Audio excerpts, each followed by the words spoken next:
Welcome, everybody. This is the 32 team franchise, year 7. We're in the 08-09 season, halfway through, about week 9. So once week 9 is completed, we'll be heading into the second half of this year. We're just going to do a quick mid-season update, go over a few things. So to start out, we'll do a division breakdown. So the AFC North right now has the Bengals and Ravens up top, 6-2 each. Steelers are behind them, about 4-3. Browns sitting 19th ranked, 3-4. Big surprise there with the Bengals. Palmer's doing great this year. Jamarcus Russell's doing great this year. Pittsburgh, they're starting to get it together. Had a slow start. Cleveland, I think, was like 3-1. Yeah, they were 3-1. They were up there, and they've recently been on a 3-game losing streak. So we'll see. Likely the Bengals, Ravens are going to fight it out for the division win. We'll see if Pittsburgh can get in that race as well. As we look at the AFC South, Colts have that half-game lead over the Texans because of the bye week. Both teams are 5 wins. I'm surprised with the Texans because almost every other year the Texans go from being a Super Bowl contender to being absolute garbage. And so I haven't been able to really move on from David Carr because every so often Carr almost leads the Texans to the playoffs again or gets them to the playoffs. Titans started off really well. It was like 3-0 with Kevin O'Connell, a 57, 58 overall quarterback. And then they've went 1-4 these past few weeks. So kind of going that mid-level team. He's exceeding expectations, but of course in this division you'd expect them to do better. The Jaguars, Charlie Whitehurst won 1 game. Brian Brom went in, and he's won 1 game. I don't expect much from Jacksonville, especially with Brian Brom at quarterback. As we look at the East, the Patriots lead the AFC. They're tied with the Minnesota Vikings for the best in the league. The Bills have Dante Culpepper. I thought they'd do a little bit better than 4-4 at this point, but they are in surprisingly a tougher division. Dolphins and the Jets are somewhat of a disappointment. So this is likely the last season Steve McNair will be a Dolphin. It will be his last year in the league. I was hoping they'd do better. They were like the worst team. They were like 0-4, I think. They got like a 2-game win streak. So they're 3-5. They're doing better than the Jets, who are shockingly bad. The Jets were the team last year who were 2nd seed. And the only reason why they didn't do well in the playoffs was because of Alex Smith's injury. This year, Alex Smith is healthy, and he is leading the league in pass yards, which we'll get to coming up, but just not getting it done for the wins. So I'm kind of disappointed in the Jets this season. Then we have the West. We have the Chargers, 6-1. They were neck and neck with the Patriots, just having their bye week. The Chiefs are doing a better job this season with Eli Manning. Eli Manning's a top 5 passer this year so far, 5-3. Raiders were 0-5. They've picked up 2 games these past 2 weeks. Matt Ryan finally getting some wins. He's been playing adequately well, as best as you can on a team like Oakland. We look at the Broncos are 2-6. And they did this last year where they were like 1-7, and then they came back and were the 7th seed and made it to the Super Bowl. So whatever it is, Derek Anderson plays well, but just can't get the wins early. This is the last season they have him under contract. I don't know if the Broncos should return or should re-sign him or not. He did take them to a Super Bowl. He does look like a solid quarterback, but I'm still kind of trying to make that best decision for the Broncos. Then we look at the NFC North. So without Culpepper, no problem. Brett Favre is leading the team 7-1. The Lions are right there in the middle of 4-4 with Brody Croyle. They were off to a good start. Now they're kind of tampering off. Bears 3-5 with Brady Quinn at quarterback.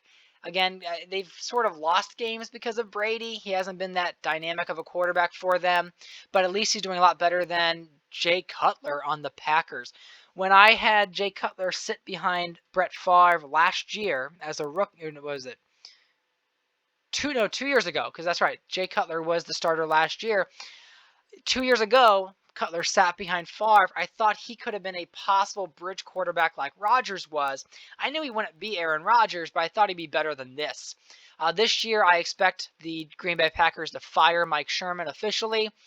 He was kind of teetering on that high, keep him, fire him kind of thought. I mean, they were always close to the playoffs. But this year, definitely going to fire him, bring a new coach in, and we'll see whether I have Jay Cutler compete for a starting job or if I just let him go. Because 1-6, and they're probably not going to do much better. Maybe a fresh start for the Packers. Panthers are 5-3, and surprisingly, the Tampa Bay Buccaneers are 5-3. So I expected the Panthers to do well with Rich Gannon. He's only a 67 overall, same as Joe Flacco. At any moment, I could just put Joe Flacco in as a starter, and he'd probably play better than Gannon. But I'm trying to give Gannon his last season, which every year could be his last season. He kind of sticks around. But trying to give Gannon that last year to win the Super Bowl or go far in the playoffs. He was in the NFC Championship last year. The Buccaneers are the surprising team. I did not expect them to be 5-3. Darren McFadden is the leading rusher in the league as their rookie running back. So really surprised from the Buccaneers. The Falcons were almost a 5-2 team, taking the lead in the division, but they lost on Monday night to the Colts last week. So they're 4-3. Jason Campbell, Matt Forte. They just now got Larry Fitzgerald back off injury. So the Falcons are also a team to look at. And oddly enough, I feel like the NFC South should be a weaker division, but in reality, they're almost always competitive. Except for now, of course, the Saints, who have Drew Stanton in his first full year as a starter. Last year, he took the reins and had a winning record. He was able to take the lead from Drew Bledsoe. But this year, Stanton is having a similar performance like Aaron Rodgers, like Jay Cutler in Green Bay. Right now, the Saints and the Packers look to be in the Matthew Stafford sweepstakes for the 2009 draft. As for the East, we look at the Eagles leading the division 5-3. Dallas, who was a top team last year, just struggling, just 3-4. With the Giants, who are also just 3-4, and then Washington 2-5. Again, we had the Cowboys, I believe the Eagles and Redskins all making the playoffs last year. That does not seem to be the case this year. I'd be very surprised. I mean, any team can turn it around, but Eagles look to be the top tier team. They got Amon Green in a trade. They're set at running back. They got I think an offensive guard too. So they're doing what they need to do to go further into this season as the winner of the NFC East. Seahawks are leading the division here in the West, which is a shock. I was expecting the 49ers to do better than they are. Cardinals traded for Phillip Rivers. They started with Kurt Warner, went 0-2. Chad Henne came in, went 1-2. Traded for Rivers. He's now 1-2. But with that 1-2 record, there's more upside with Rivers because he's been throwing about 300 yards a game in those 3 games. So he is doing really, really well starting this season, his Arizona Cardinals debut. But they're not getting the wins to go along with it as they haven't done these past few years. Whether it was with Michael Vick, Brett Favre, just not making it happen. I am surprised Seattle's taking the lead here. I mean, the Rams are good with Tony Romo, but then Tavares Jackson is doing what he needs to do in Seattle to get the wins, and Breeze leads the league in interceptions. He gave them their Super Bowl last year, and that's probably all they're going to get. So we'll go over to some stats now. So some league leaders so far. So what we have as our top leaders, we have Alex Smith up top, Brady, McNabb, both Mannings, round up that top 5. Moving a little further, Culpepper, Favre, Breeze, Palmer, and even O'Connell's up there for the top few leaders there. As for touchdowns, Smith is up there despite his 2-6 record. Favre is up there. We see McNabb, Culpepper. And then those who are struggling the most, we have Breeze, McNabb, who, I mean, just quarterbacks throwing the ball a lot. Old Man Gannon, Cutler, several more with double-digit interceptions, and it's only week 9. We haven't even played that yet. Breaking down divisions, let's look at the North. We see Palmer taking the lead, Russell right behind him, so the top 2 teams are leading. McCown is actually having a pretty solid year as a Browns quarterback. We look at 13 touchdowns to 4 interceptions. Probably one of the best touchdown to interception ratio. He also has the best completion percentage so far. Roethlisberger, 12-8. Not really needing to throw the ball as much. They've been leaning on MJD a lot. We'll just go through each of the division leaders here. So Ray Rice is doing well. I think he's second or third in the entire league. Now let's just do it that way. I'll go back to the NFL. I'll do our league leaders and I'll go by each division. So McFadden over there is the number one with Charles and Ray Rice. So 3 rookies leading the rushing league here. Edgar and James, Chris Perry, shockingly, Reggie Bush, McAllister, Westbrook having probably his best season so far. As for touchdown leaders, we have McFadden, D'Angelo Williams, and Tomlinson. Switching to the receiving leaders, we have Dante Stallworth and where is he? Ocho Cinco. He's been injured, so he was a top receiver this year, but making the top 10 still, even being a game out. But Stallworth, Ginn, Johnson Jr., Randy Moss, Vincent Jackson, Santana Moss, all kind of leading the league here for receiving yards. As for touchdowns, Chad Ochocinco, despite his injury, is leading the league in touchdowns. He had the one primetime game where he caught 5 touchdowns in one game. So that was pretty impressive. Stallworth right behind him because Alex Smith has been just throwing dots. We see Calvin Johnson Jr. also up there with the league in touchdowns. But now we're going to go back just to each division breakdown. So back to go to the north. There we go. So Duckett leading the Browns, MJD leading the Steelers. He also had an injury, so maybe it wasn't the injury. I just wasn't using him that well. Let's see, Ron Dane having some action there. 2 TDs for McCown. So Chester Taylor getting a rushing touchdown with -8 yards on the season. Not too great for him. Receiving leaders, Lavernius Coles. He's the one that drove Chad Ochocinco out of Cincinnati as a main target. Dwayne Bowe's up there with 5 TDs. Tyrone Calico, 5 TDs. He's been really good for the Browns.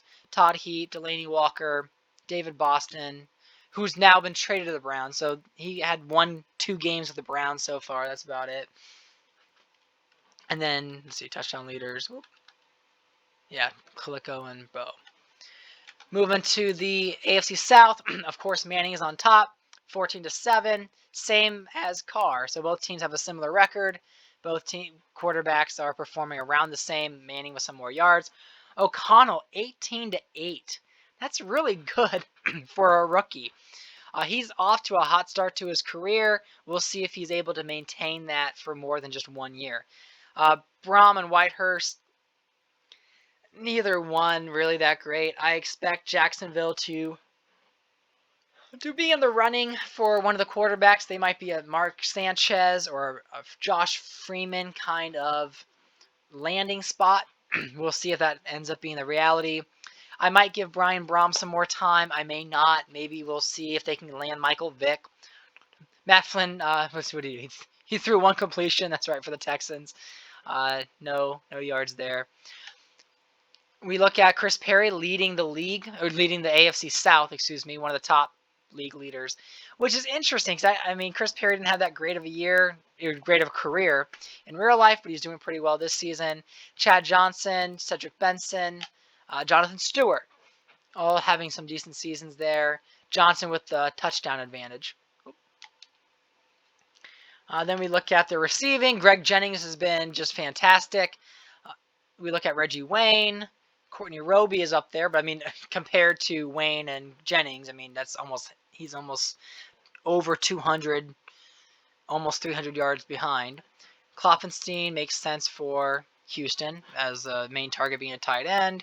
Chris Chambers. Slater been doing a good job filling in for an injured Greg Jennings. Let's see, where's Greg Jennings?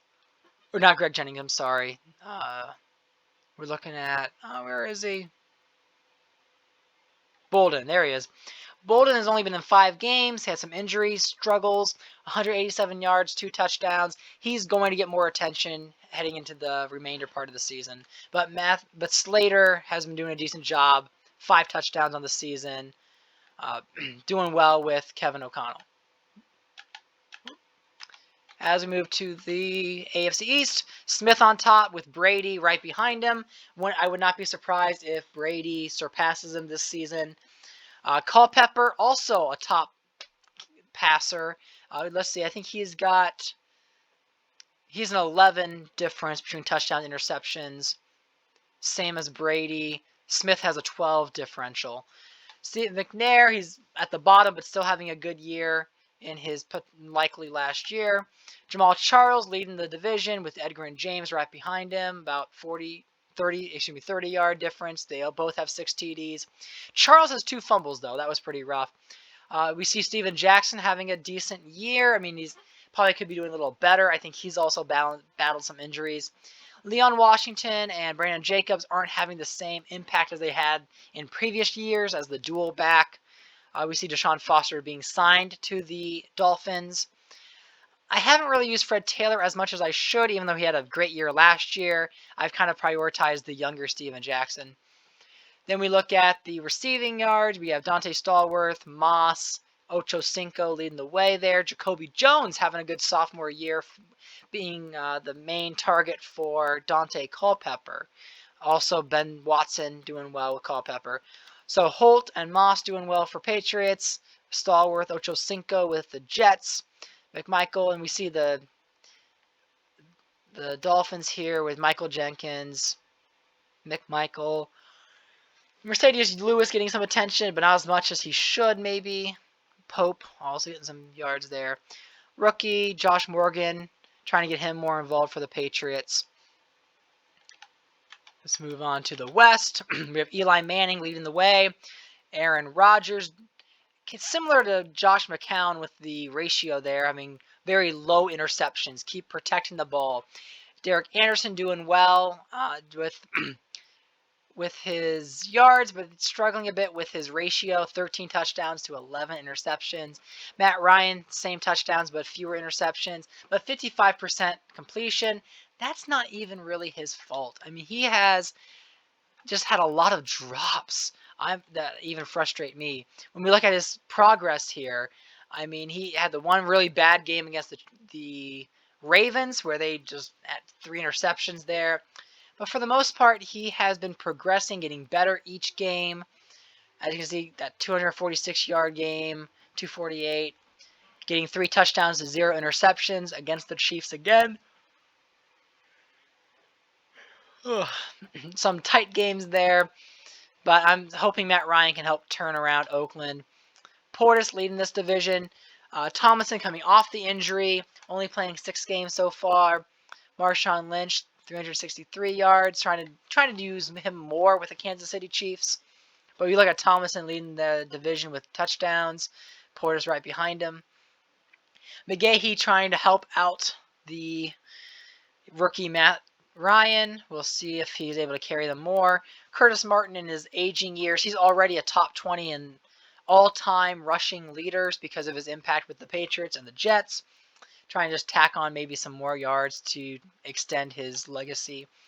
Donald Driver up top there with Holmes and Welker. Dallas Clark getting some attention this year. Marquise Colston. Again, a lot of them are the Chiefs up top.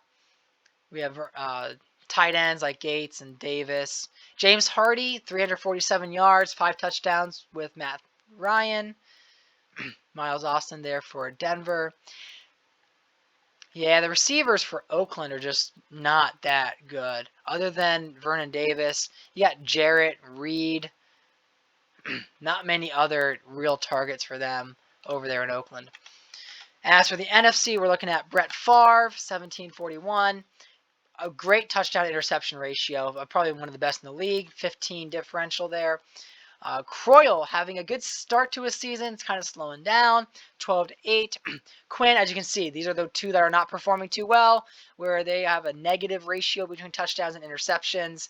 Quinn, who I'll see how long I stick with him. Johnny Lynn's probably on his way out as a head coach if he doesn't make the playoffs or have a good season.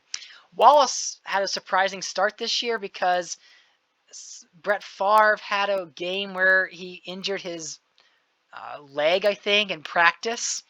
So he is missing about, again, 277 yards, a touchdown or so, because Favre has 1 game less than most of his other competitors, and he's still at the top of the league.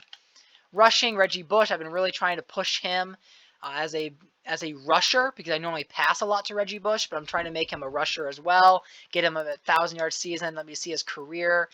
Let's double check here. He had his 1,286 yards last year, 22 touchdowns as a rusher. I'm trying to give him a strong legacy there as a dominant running back. Let's see, his career is receiving about 500-ish.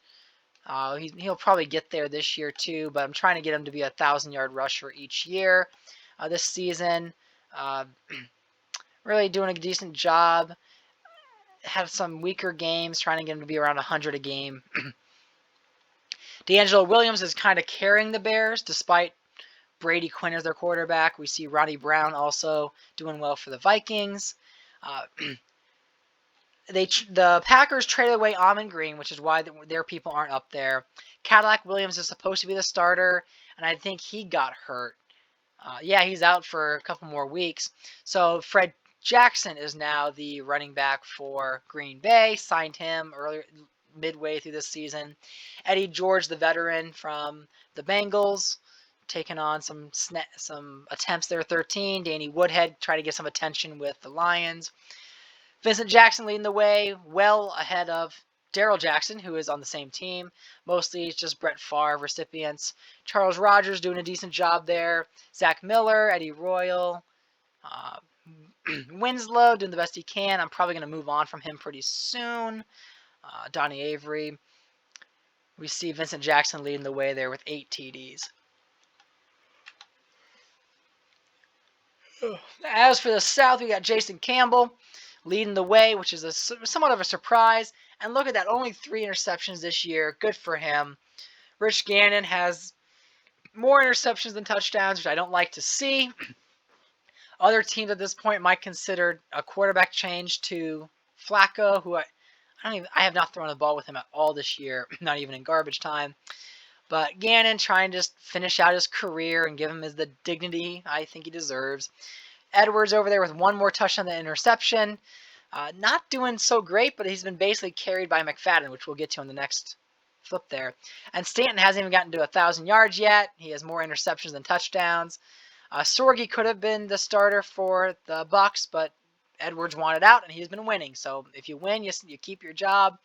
Bolger had a little injury game there that he filled in. As you can see, McFadden leading the league, leading the Buccaneers. I'm trying to get McAllister also up there. Let's see. McAllister, I've been trying to get his stats up. I clicked the wrong thing there. He was a main leader for the league earlier in my franchise. So he was a 13. Can't count these 2 years. This was not my play. This was Madden Sims. But had 1,300 yards. He's been close to 1,000 yards. I'm trying to get him to that 1,000 yards each year to finish out his career as that dominant running back he was. He's not really splitting carries with anybody other than Felix Jones, which I don't even think Felix has. Yeah, he's just 43 yards, hasn't cracked 100 yet. But Matt Forte having a good season as a rookie. We look at Larry Johnson not even having as good of a season as he did before, but Lorenzo Booker's also taken some attempts there from Larry Johnson. As for receiving, nobody's really receiving well. Fitzgerald has only played in 4 games, almost half as few as the other team or other people in the division. Brandon Marshall, Mike Sims-Walker, Owen Daniels. We can see, fast forward there a little bit. But Fitzgerald, having the fewest games, he still has the most touchdowns. Now we get to the last 2 divisions here. So the East, McNabb up top. Schaub doing his thing, 13-6. Vince Young, 11-3. He's actually taking care of the ball better than I thought he was. As well as Clemens only having 4 interceptions, but only 58% completion so far. We see Peterson, and then Green's up top. Now, Green, of course, had a lot of his yards with Green Bay, but now he's going to get more with the Eagles. I think he had like almost a 200-yard game with the Eagles. Let's see what he was this year. So I think this was his very first game with the Eagles. He had 159 yards and 1 touchdown. In the loss against the Patriots, he had 3 TDs. So he is pretty hot coming into Philadelphia. Sproles was the running back for the Eagles, and he was doing fairly well, but more of a receiving back. We see Jamal Lewis trying to get some more yards there. Lamont Jordan, Young up there. Yeah, Turner and Lewis have been splitting carries somewhat. I mean, of course, Lewis is the main back, but Turner getting a good number of attempts. There were 28. Kevin Jones had one big game when Adrian Peterson was injured, but he's only played maybe a few handoffs there. Nothing special for him. Hightower was also a possible starter for the Eagles, but he just wasn't that dynamic. So the trade for Green was really good for them. And then we see under receivers, Ginn just doing fantastic this year, averaging that 100 yards a game, 8 TDs, averaging a touchdown a game. Edwards, Clayton, some people maybe could be performing a little bit better. Deshaun Jackson, he's been pulling attention away from Ginn. So if Ginn's tied up, I throw to Jackson. If Jackson's tied up, I throw to Ginn. So they were working well together. Burris, I was hoping more from, but we'll see how the rest of the season goes. Burleson doing fairly well with his first year with the Eagles.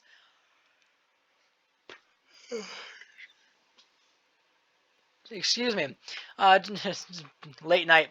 We're looking at Burleson leaving the Browns in a trade last offseason, getting about 200 yards there on a team that's winning. And now we're getting to the very last team to close out this video. We see Drew Brees leading the West, but he does have a bad ratio there with touchdowns to interceptions. They got to do a better job protecting the ball with Brees. Romo is tied 11-11. He's been doing decent, but he's only 4-4 with his record. Tavares Jackson just needs to take care of the ball a little better. They are much more of a running team.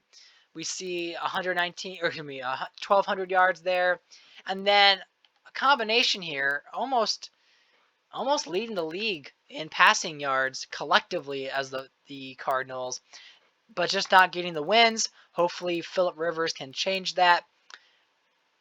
Warner with the only bad ratio with a -3, but Phillip Rivers trying to take them the distance. Henny just was making too many stupid mistakes, that bad passes, dumb moves. I figured not ready to start. Maybe he could compete against Rivers next year. There could be some QB controversy there, but overall, Cardinals just need to find a way to get some wins.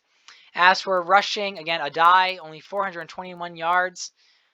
Alexander, they're all modest with their rushing. I mean, Jackson's close to 200 as a quarterback. Ricky Williams, we're looking at Ricky Williams right now is injured. He's been out for several weeks. Maybe he's making his comeback this week. But we've been using Meweldy more. Mendenhall, I've been trying to get more touches with Sean Alexander aging. He'll probably definitely break 100 yards this season. Then we look at receiving. You got Calvin Johnson Jr. leading the way. Tony Gonzalez. I'm trying to get Andre Johnson more, but there's just so many good weapons on the Cardinals from both Johnsons and Gonzalez. I'm even wondering if I should be trading Andre Johnson in the offseason because it's just such a congested wide receiver and powerhouse team. They're just not winning games. So I need to find a way to maybe put him in a position where maybe he can thrive a bit better. But Selleck, we see tight end there. Darius Watts, Taylor Jacobs trying to help out with that receiving core in the Rams. I mean, Roy Williams has been great to pass to. So there you have it, the midway through the season. I mean, it's been exciting. Looking forward to how the second half of the season goes. But thanks for watching this video. I know I don't always provide commentary to all my gameplay, but hopefully you're enjoying the gameplay of the season. But stay tuned for more videos as we continue this 32-team franchise and finish out the 7th season playing every single game.